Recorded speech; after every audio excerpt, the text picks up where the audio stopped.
The Checkpoint is presented by GM Pharma, the first international multinational pharmaceutical company in Georgia. GM Pharma, to serve those who need it most. Ted, thank you for Elene, being with us. Kamarjova. Let us start from the positive side Good. of this. What did Georgian people win at this stage by making ruling party pull the drop law? Yeah, I think it was really important. This was a more forceful demonstration than ones in the past for a couple of reasons. Number one, the youth came out in big numbers for the first time in a long time. Secondly, the anger of the crowd was palpable. Now, that doesn't mean that I like people throwing rocks, and God forbid I don't like people throwing Molotov cocktails. I mean, that's something that shouldn't happen. But it reflected the rage that has built up in society against this government for their persistent disregard of public opinion on the question of Europe. And so it was a stronger demonstration of public will than I think we've seen in any of these demonstrations in recent years.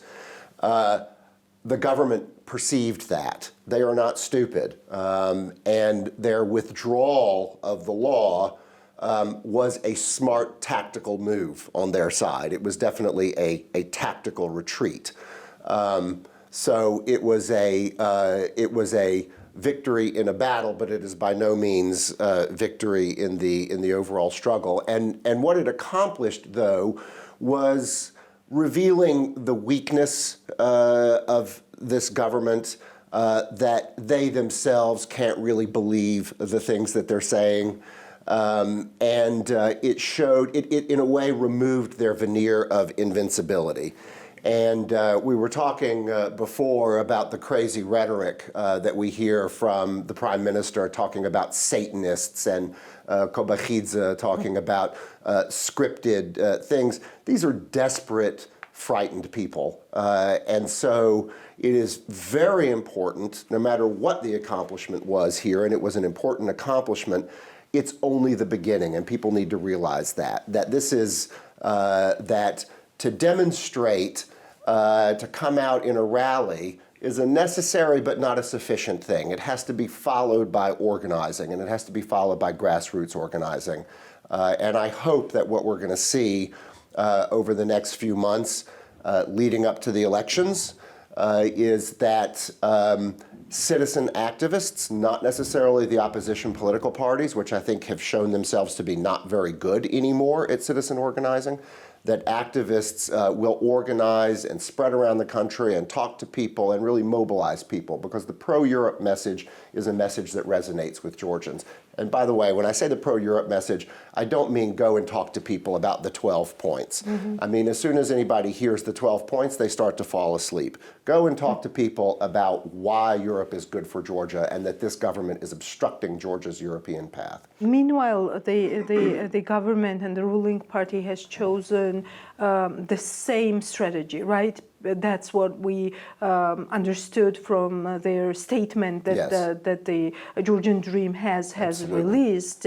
NGOs perceive this as the ongoing process of their stigmatization. Yeah. Do you see that the same way? Sure, absolutely. I mean, that's what this is all about.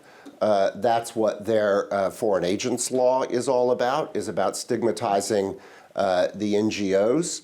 As well as the media. There is literally more space in that law devoted to defining different types of media that it targets. And that's one, for example, significant difference between the U.S. law and this one. The U.S. law exempts media, American-owned media. As long as the media is 80% American-owned, it's entirely exempt from the U.S. law, even if it gets foreign funding. So, yes, they're trying to stigmatize the NGOs. In a way, that shouldn't really matter to what I'm talking about here, because the NGOs are not, I'm sorry to say, going to lead the movement for change in this country. Mm-hmm. Unfortunately, they don't have popular bases. And so while the NGOs have been critical and extremely important in exposing misconduct by this government, in exposing their Western paths, and I'm very thankful for the role that they play.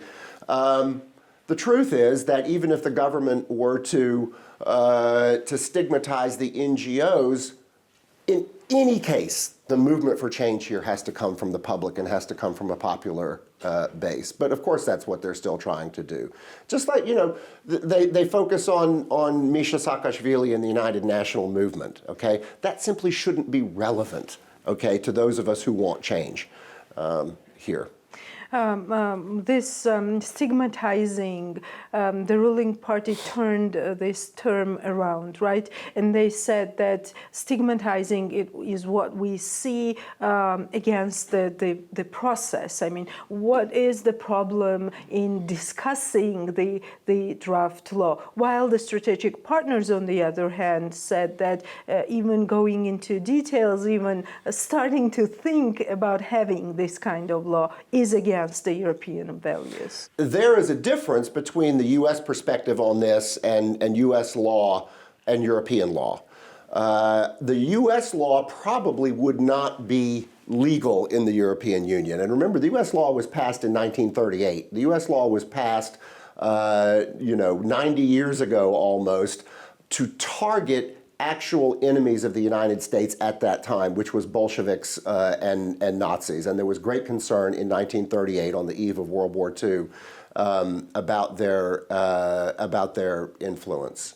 Under European law, it's simply not acceptable, and they made that clear. It violates a number of provisions of European law.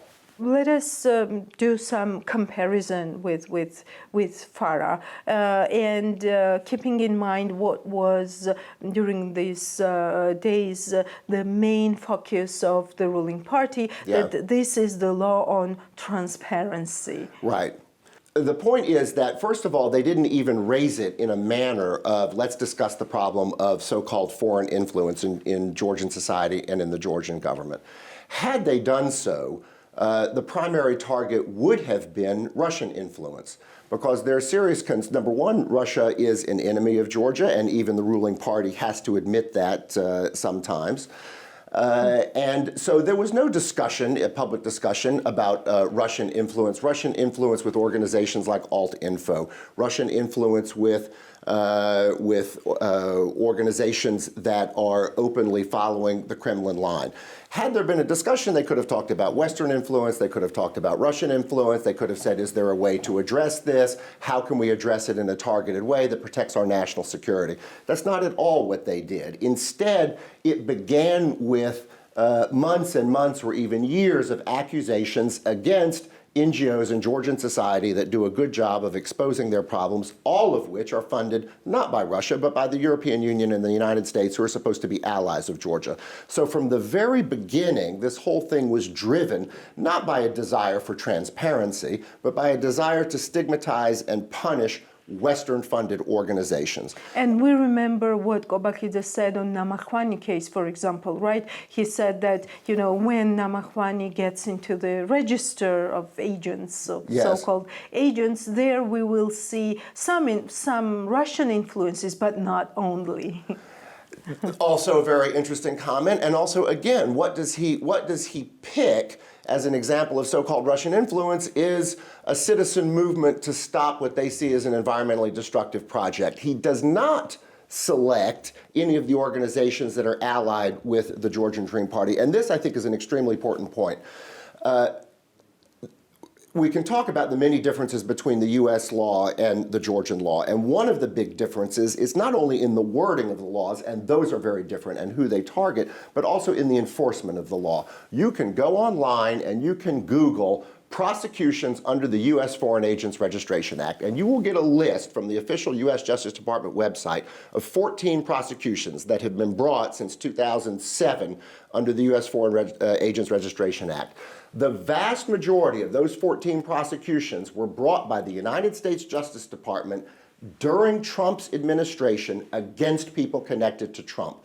Those were campaign staff, advisors, and even employees of the White House who had been secretly lobbying for Russian interests or for Yanukovych's interests. Literally 7 out of the 14 cases that have been brought under the U.S. Foreign Agents Registration Act were brought under Trump's administration against Trump's allies, against Russian interests, which tells you that, thankfully, we in the United States do have a strong tradition of prosecutorial and judicial independence. And even though the Justice Department is nominally under the president's control and he appoints the attorney general, nonetheless, the prosecutors are bound by law to act independently. Now, unfortunately, I would love to see the day when in this country the prosecutor general brings cases against people who are connected to the ruling party. Until now, I haven't seen that. Since you mentioned allies, I mean, FARA also exempts allies, right? Correct, I mean, it does totally opposite. Completely, that yes. was FARA exempts religious organizations, academic organizations, cultural organizations. It exempts the media if they're majority U.S. owned, and it exempts allies, countries which have been certified by the president to be aligned with the defense and national security interests of the United States. So it would literally be impossible, it is illegal under the U.S. FARA to require reporting of an organization or a person who receives funding from a NATO ally. Okay? Whereas this law in Georgia makes no distinction whatsoever, and we know from their rhetoric that it is targeted against the West. It is targeted against Western allies.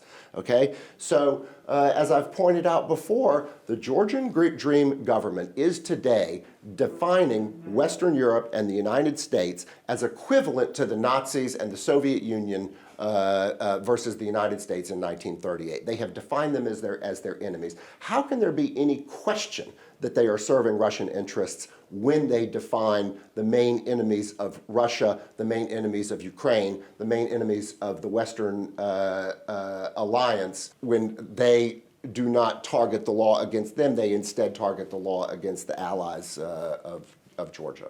This is also clear when you are speaking, and I cannot understand how anyone cannot understand what you are just pointing at. However, we can see people, not a small number of people who are very keen on getting more transparency, as they call it, of the NGO sector. When, on the other hand,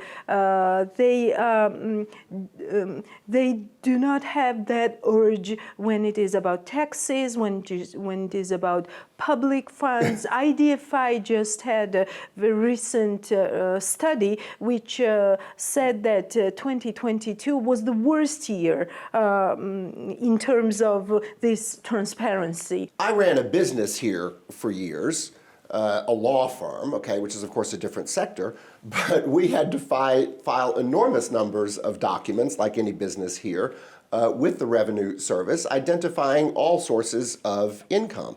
The same is true of NGOs, and in fact, most Georgian NGOs have to comply not only with Georgian law on revealing all of their sources of income, but they have to reveal it to their donors and their funders, and they put out annual reports. So transparency is a good thing, but that is, when they say that this law is about transparency, they're lying. Because again, number one, current law already requires disclosure of sources of funding, and number two, they are not seeking transparency of political groups, far-right political groups, and pro-Russian groups that are allied with them. So that is not about transparency. That is simply an excuse. Just like their statements that somehow people who oppose this law are against the Georgian Orthodox Church. Where does that come from? That's just a completely made-up piece of propaganda. Just like the idea that somehow the West wants Bidzina Ivanishvili to become prime minister and then get Georgia into a war with Ukraine. I don't even understand how that makes sense, and they think that Credit Suisse is organizing all of that. This is absolutely Nazi, Goebbels level kind of propaganda, Stalinist kind of propaganda, where you have no qualms and no compunction about lying to people and simply perpetuating those lies. The only thing I can say is, again, that the amount of lying that they're doing and the extremism of the lying that they're undertaking, especially in the last couple of days, shows how desperate and afraid they are. And people should take that as a moment of courage and a sign to continue to have courage. My next question comes to you as to the businessman then, Okay. since you mentioned your law firm. I heard some of the analysis which says that these protests have undermined business environment in Georgia. But as I see the process is that those investors that are Western investors with the European values, institutional investors, that we do not have at this point, or we have very few at this point in the country, they got the message that the people are for these values. What is your take on that? My take on it is that you will not have significant Western investment in this country when the court system is controlled by the government, when the prosecutor is not independent, when economic freedom is displaced by essentially a feudal system controlled by one oligarch who directs the government what to do. That is the major reason that you don't see foreign investment in this country or more foreign investment in this country. It's interesting that in Israel, what's happening right now and the protests that are going on in Israel against the government, Israeli businesses are standing up and saying, we will not work in a society where the courts are controlled and are not independent. In Israel, the businesses are standing up and speaking out against the non-democratic system. My point is that, first of all, it's the non-democratic system. It's the weak rule of law. It's the bad court system that undermines foreign investment here. When the people actually stand up and react against it, and that results inevitably in political and social instability, because that's what happens when people are demanding political change. Yeah, you're not going to see foreign investors running in that situation either. But if this process leads to the establishment of a more democratic system and rule of law and a stable and reliable government, then you will see more investment here. And I really want to emphasize this point. It is in the business community's interest in Georgia to speak out against this law and against the anti-European approach of this government. They know it, but they're afraid. And I would ask them, Georgians always talk about how much they love Israel and how much they admire Israel. I would ask them to look at the Israeli example and look at what Israeli banks are saying. Look at what Israeli high-tech companies are saying. They are speaking out because they have a democracy and they don't want it ruined.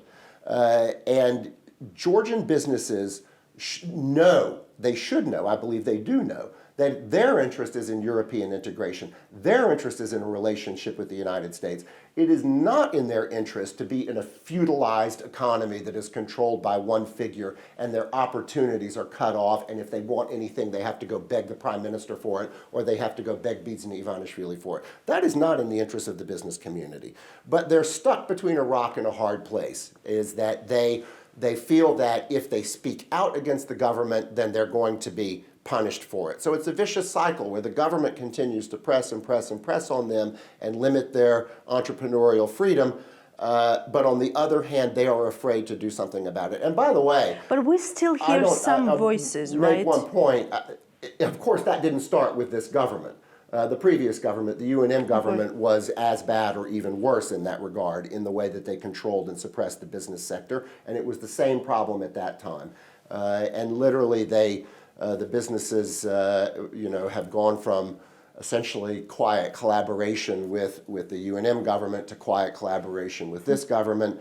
And somebody needs to step up, be willing to step up, and it would be good if it's like Benjamin Franklin said, Mr. Kvanchilashvili's favorite American founder, Benjamin Franklin said, either we all hang together or we shall hang separately, which is, of course, sort of a pun on the hang together means to stick together. You stick together, you have power. You are addressing the whole business community, yes. right? Because we've seen some voices, we've heard some voices. We've seen people standing there from the business community as well. At the demonstrations? Yes. Yes, and there's no question about that. I mean, of course, I know tons of people in the business community. Opinion in the business community is for the West, and opinion in the business community is with the demonstrators. But they are afraid to speak out publicly. Are they talking behind closed doors? Are they lobbying Kvanchilashvili, who doesn't really matter? Are they lobbying Bidzina behind closed doors? I hope so. Knowing many of these people, I expect they probably are. But at some point, they need to say something public. I think it's great that people from, employees of the business community, I would say most of them, by the way, are mid and lower level management, not top management, but maybe there's some cases of top management, are coming out and protesting. That's good, because that itself involves courage. And I love the fact that the dear lady who was out there against the fire hoses with the European Union flag is an employee of the city government, as I understand. So that means that she's really courageous. We already heard Kvanchilashvili saying that this was staged according to the textbooks that are written about how to manage the protests and how to manipulate emotion. Let me just put it very directly. Kvanchilashvili is a liar. Kvanchilashvili says what the messaging of the week is for the party. He's a propagandist, okay, and that is what he is. Kvanchilashvili doesn't necessarily believe what he says. He says what he thinks will resonate with their voters.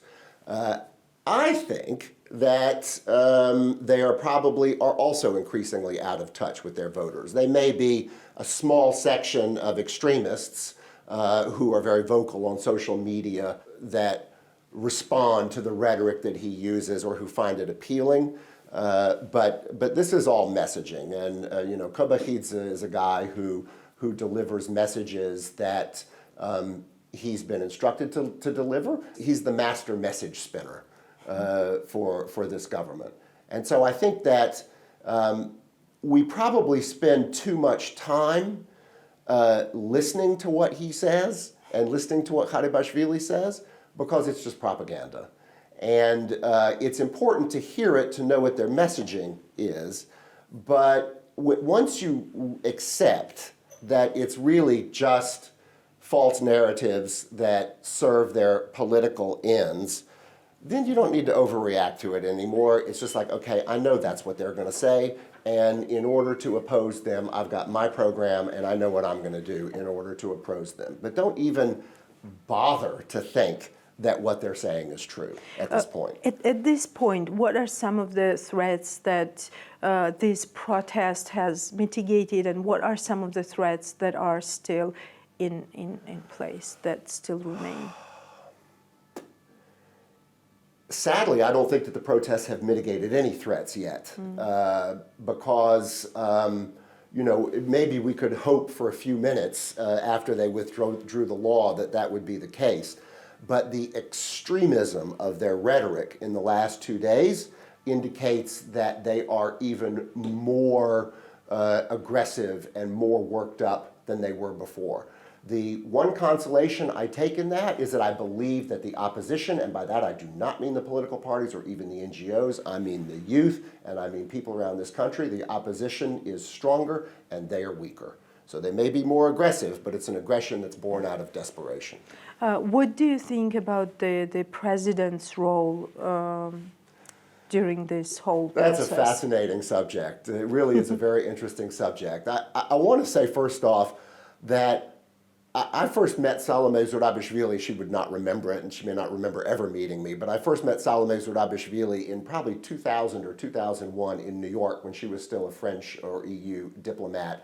And she gave a speech to the Georgian Association of the United States at an event in New York City.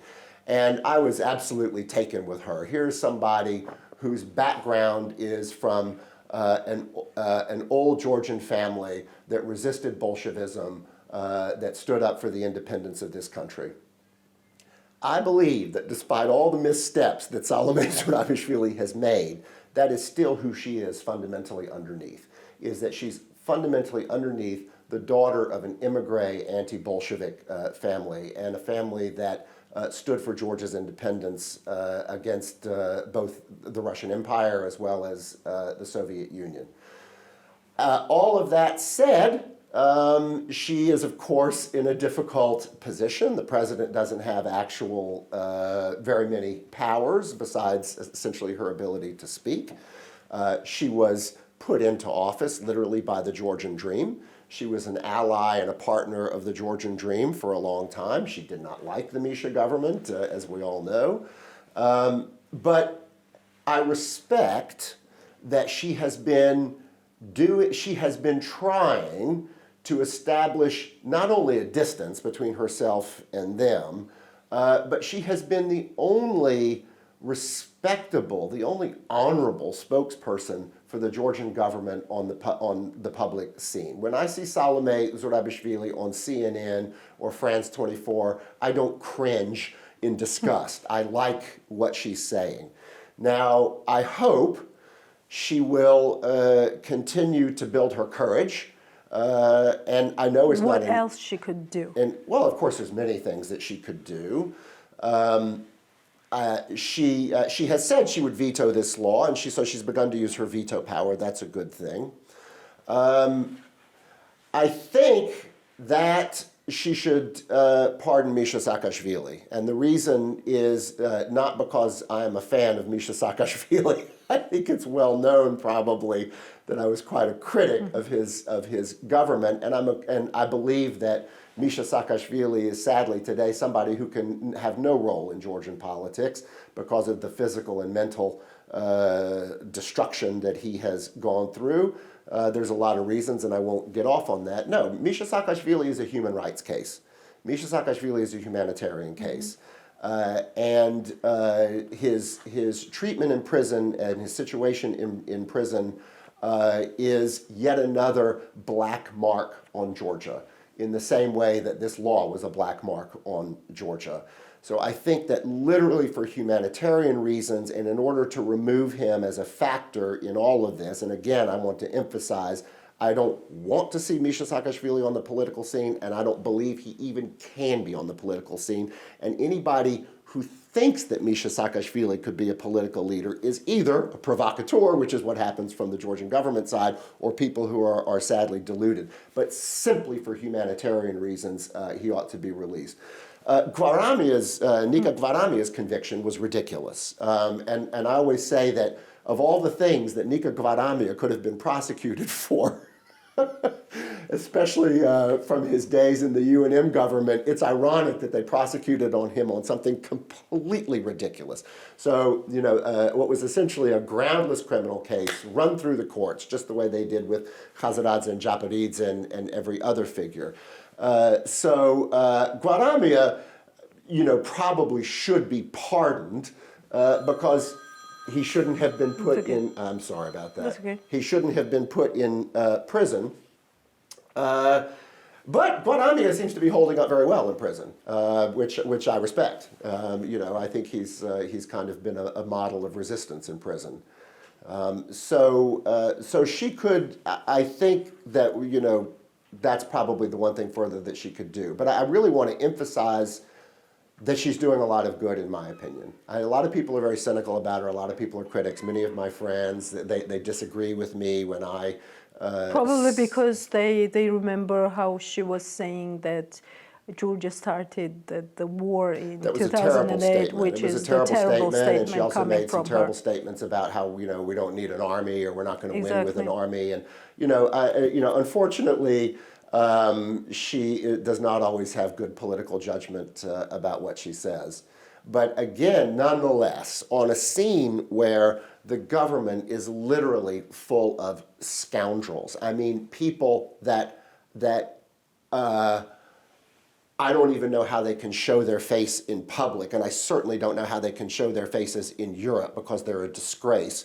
At least she's not a disgrace. She is largely standing for the right things. She's been consistently pro-Ukrainian. She's been consistently critical of Russia. She has been consistently pro-Western. And, at least that is somebody representing this country and is representing the government who gives us some dignity and self-respect, in my opinion. I'm glad she's there. Prime Minister said that most of the people in the streets were deluded. They do not know what they stand for. Are we deluded? Of course not. No, this is again what I'm saying. This is again propaganda. Mr. Kvanchilashvili, it's interesting, maybe he actually, I don't want to say anything insulting, but maybe he actually believes what he's saying. Kobakhidze, they say, is smarter than that. and smart enough to not believe the things he's saying. He's just a good propagandist. But again, those kinds of statements, they're diluted. That's for his audience. You know, that is for what he thinks is his audience. I think that his audience, his voters, are declining in number. And that the number of people who believe that kind of stuff is getting smaller and smaller. But really, we should not, I'm past the point where I get worked up over the things they say. I used to. I couldn't believe, I was like, oh my God, they're so stupid. I thought they were stupid. And then I realized they're not stupid. This is very intentional. And so take it that way. You don't expect your enemy, somebody who is against your interests in every way, to say things that are helpful to you or truthful or that you can believe. Well, that's them. The argument there that comes from the Prime Minister personally is, look whose signature is on the association agreement. We have DCFTA, Yeah. we have visa liberalization, Yes. we got the European perspective. Right. So how can I be against the candidacy status of the country? Because Mr. Kvanchilashvili told him to be against it. That's the answer to that question. No, I think that, we could have a circle of experts here and have a long discussion and debate about what was the nature of the Georgian Dream Party, what was the nature of the Georgian Dream Coalition. Were they pro-Russian ab initio? Is it a matter of ideology, this, that, and the other thing? Can it be the fear of the war? Do you think they really fear that Russia might start war in Georgia? Yeah, I do think that they fear that. I think that they fear it, and that is why they are doing what Russia wants. And I believe that they communicate with the Russians. But yes, because they're cowards and they're frightened. Now, that's not to say, I was here in the war in 2008. I know very well this country's, and I was here close up front to it. I know very well this country's vulnerability to Russia militarily, even if Georgia has the best army that it can have. And even in a situation like right now where Russia is weakened, they can still overrun this country because it's just too small and its army is too small. It has to have a deterrent, but Georgia cannot, I'm sorry to say, win a war against Russia. All it can do is have a strong enough military to deter them. They say to be a porcupine, something that's hard to eat, hard to swallow. That's like what the Baltic countries are. That's the best thing that we can hope for. So, the strategic allies. And strategic allies who will back us up in case of a conflict. But yeah, I think they are afraid. I think that essentially, to sum it up, I think there's at least 2 or 3 things that go on in the minds of the Georgian Dream or what drives them. Number one is, I believe that Bidzina Ivanishvili enjoys being the feudal lord of Georgia. He is the Eristavi or Mepe of this place. He rules by an informal authority. It protects his situation. He can get any land that he wants, as you can well see by what he did around Tbilisi with the Panorama Project and the Mount Tabor Project, which violated zoning laws, violated historical protection laws. He can do and get anything he wants. He is comfortable here. This is his domain. He's Georgian, he's not Russian. So even though he lived in Russia for a long time, Kartvelia, this is his language, this is his culture, this is his place, this is where he would rather be. Okay, so I believe his primary, Bidzina Ivanishvili's primary thing, I want to have a nice place. It's Chimi Bachia, it's Chimi Mamule, this is my thing.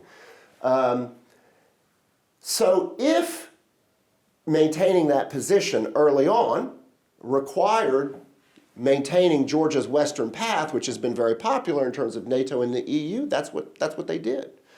At some point, I believe that the Russians started to pull the noose tighter on them and started to have greater security concerns about Georgia, and greater opposition wanted to lay down the line and say, no, you're not going to go towards the EU. And we have seen, at what point was it? Was it after 2014 and the invasion of Crimea? As you know, I'm on the board of the Anaklia Development Consortium. We have direct evidence that they responded to Russian pressure and security concerns about Russia in killing the Anaklia project. So they were already very much, and remember, they started out supporting that project, just like they started out supporting the EU. I believe that something turned their orientation. I believe that was pressure from Russia, which has made them fearful. Some people would say that it accelerated this kind of anti-Western stance, pro-Russian stance, and alignment with Russian propaganda, that it accelerated beginning in early 2021 after the 2020 elections. Maybe, though you can have a debate about that, there's certainly signs of it, but for sure it accelerated after the renewed Russian invasion of Ukraine 1 year ago. And from that moment, that's when you start hearing vicious anti-Ukraine rhetoric, defeatist and cowardly comments from this government, all kinds of statements against the Maidan revolution, against Ukrainians standing up for themselves, defeatist rhetoric. It's all absolutely aligned with the Kremlin's position. So I think that again, none of us know for sure, but my speculation is that there was communication between the people in the Russian government, the people in the Georgian government that talked to each other that said, you better not cause us the smallest problem down there, because we're getting everybody in line. And we need to show that we have people on our side, and we need to see that that we've got you on our side. And suddenly everything that was still like a long-term opportunity became a very close opportunity after this war, with the candidacy status, with that's true. Very good point. Precise it's a very good steps point. It became real. It made it real. And I think that really what happened is that just as Putin drew the line in front of Yanukovych in 2013, 2014 and said, you shall not proceed with an association agreement with Europe, they waited longer with us, but they drew that line. And they said, you shall not proceed with the European Union. And I don't care what their rhetoric is today, it is very obvious that this foreign agents law was meant to knock the country off the EU path. Why do I say that? Because the Europeans themselves said it. The Europeans said, if you adopt this, this is against Europe. The United States said it. So how much more explicit did they need to be? There are some people who said they need to be more explicit. I'm sorry. It was very clear to me exactly the message that they were getting.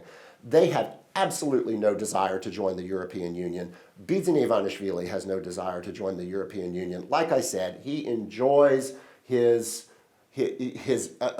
place that gives him his own law and his own control, and a European system of transparency, regulation, independent prosecutors and courts, proper property laws and zoning laws. It's all about checks and balances. It will not, that does not serve him. So, he doesn't want it, and these people are doing his bidding. And so that's another point, is that I believe that all of us need to accept there is no matter what they say, they have no desire to be in the European Union. They have absolutely shown that. And what this is about is, if the Georgian people want to be a part of Europe, as they have for hundreds of years, and as every government since 1991 in this country fought for, they have to fight to be in Europe. They have to fight against this government, because this government is an enemy of Georgia joining the European Union. Now, another point. I believe that Georgia can stand up for its dignity, its sovereignty, and its European perspective without going to war with Russia, okay? You can see that in Moldova's case, because they're moving forward, and Moldova is even more vulnerable than Georgia is to Russian attack and Russian subjugation. You can see it even in Salome Zurabishvili's statements and rhetoric. In some way, she's an example of the kind of statements and rhetoric that the government ought to be making, okay? Do you have any dignity? Do you have any self-respect, okay? So you stand up for your dignity and your self-respect, and you say, this is going to be my line, and this is the direction I'm going. My bet is that the Russians will not interfere on that basis, Bidzin Ivanishvili is better off not in the European Union. He feels he's better off under Russian control. So therefore, in a lot of ways, in Russia's orbit, not under Russia's control, and in Russia's orbit. And so the fear narrative complements anyway what is his self-interest. Maybe it's time for Gen Z and One other hopes. generations. I want Gen Z to take control. I want Gen Z to be the leaders of this, yeah. Thank you so much. Yes, thank you.